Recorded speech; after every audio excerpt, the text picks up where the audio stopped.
Phantom Blue were founded in 1987 at Los Angeles. The most difficult position in the lineup was that of a singer. They checked out many vocalists before they found Gigi Hangach being the perfect voice for the band. Not so sweet, but rather with a raw edge. Phantom Blue then put a demo tape into the hands of Mike Varney, who promptly signed them for Shrapnel Records.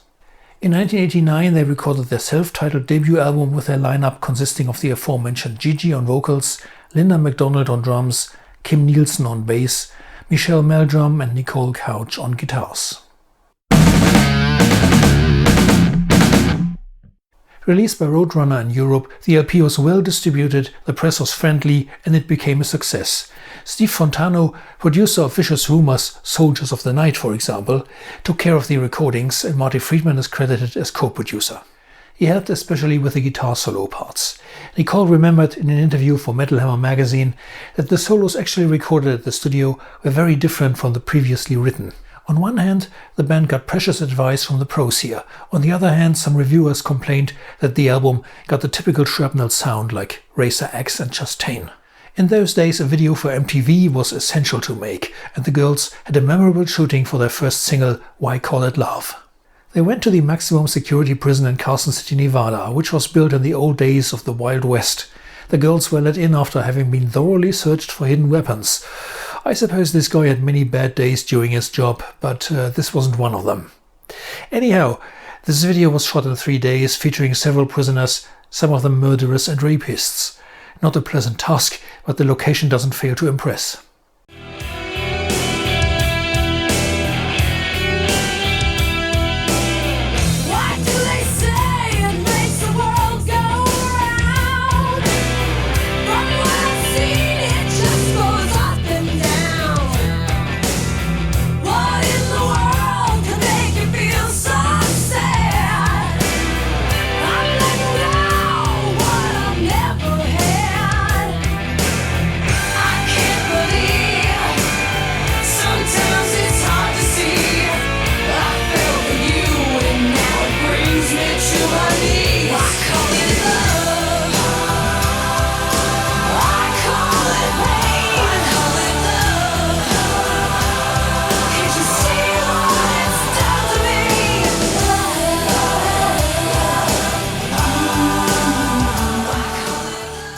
Afterwards, the band went on their first European tour, which took them to England, Holland, Germany, Finland and other places. But not having enough songs of their own yet, they added cover songs like Lights Out by UFO or Problem Child by AC/DC to their shows. Looking back on their debut album, the band wasn't too happy with it, since everything was a bit too nice and they wanted to move into a heavier direction. Guitarist Nicole left the band. She was replaced by Karen Kreutzer. The second album was definitely heavier and much more aggressive than the debut, with many strong numbers including Time to Run, Anti-Love Crunch and A Little Evil. The ballad My Misery was the only song which sounded commercial enough to become a single, so it did. However, Time to Run was used as a video because it was more representative for the album. If you guys want to check out one Phantom Blue album, Built to Perform is the best to start with. Instead of glamorous color pics, the band now preferred gritty images, standing near old car tires in an industrial area, all the way from Hairspray fantasy down to earth. In 1994, the band came on tour to Europe again. I saw them in my hometown. They had added the Sabbath cover Fairies Wear Boots to the setlist, and when you saw Karen dressed in black with that silver cross around her neck, it's not hard to guess who suggested that. They had dropped the songs from the first album of the setlist, didn't even play their first hit, Why Call It Love, anymore. Unfortunately, the tour had less visitors than the previous one, only between 150 and 300 per venue. Probably the general problems during the mid-90s, the time dominated by grunge and alternative, are to blame.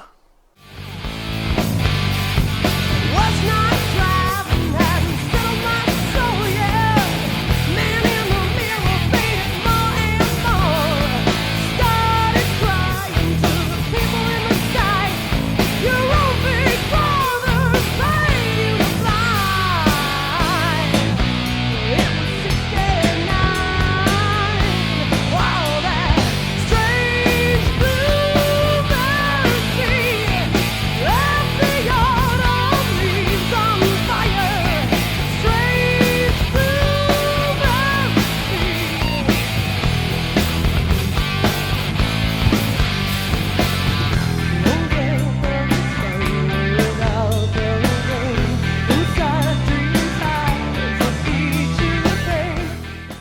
third album has more variety than the previous releases. New bass player Rana Ross had joined the band. There would have been some good choices for singles like Strange Blue Mercy, Bad Dreams, Say a Little Prayer, but the album remained a self-produced independent release without record company support, so there was no single. Not easily deterred, Linda McDonald took promotion duties into her own hands, and she sent me a videotape with interview snippets and some songs from a local gig. Here is a glimpse.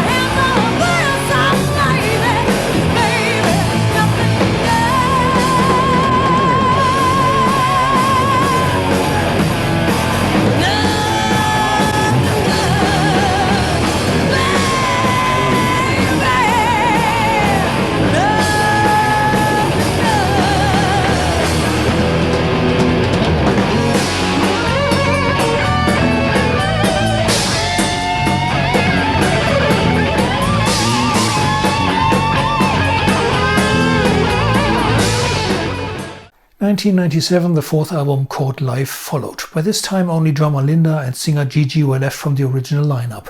Phantom Blue became a kind of project with constant coming and going. I won't go into details here. This live recording is a poor affair, sounds like a mixing desk tape without proper production. Especially the guitars are lacking power, they're too low in the mix. Afterwards also Gigi quit and Lucienne joined as a new singer.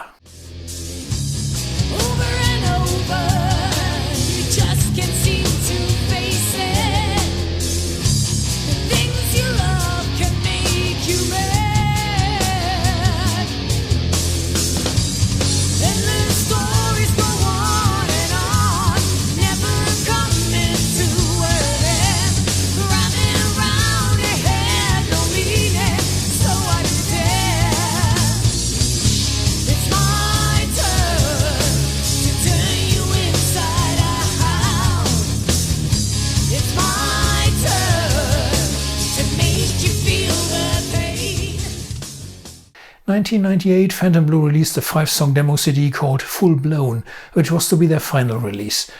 Because after several attempts to get a permanent lineup together, they split in 2001. Drummer Linda joined the Iron Maidens, an excellent cover band who also toured here in Europe. Two other members started an AC/DC cover band. Former guitarist Michelle Meldrum, meanwhile, went to Sweden and played in a new project simply called Meldrum, but she died in 2008 from brain cancer. Playing the old albums again to prepare for this feature was fun. It's that kind of timeless good rock music. Give it a shot and see you next time.